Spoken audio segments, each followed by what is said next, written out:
Hi guys, welcome back with me again in this channel. On today's tutorial, I'm going to show you how you can repost a TikTok video on story.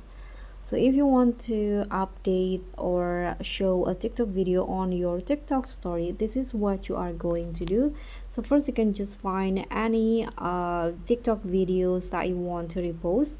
For example, this one, you can just hit on the share button and there will be these options: add to story. So if you cannot find it, you can just swipe and you'll find it in here, add to story. So just tap on that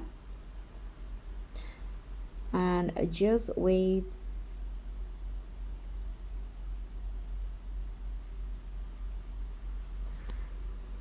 Okay, so this is the preview.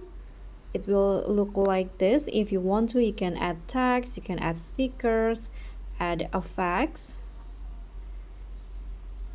or you can also add filter in here. Now just tap on add to story and that's it. So that's how you can repost a TikTok video to story. Thank you so much for watching. Don't forget to like, comment and subscribe. Also click on the thanks. Bye.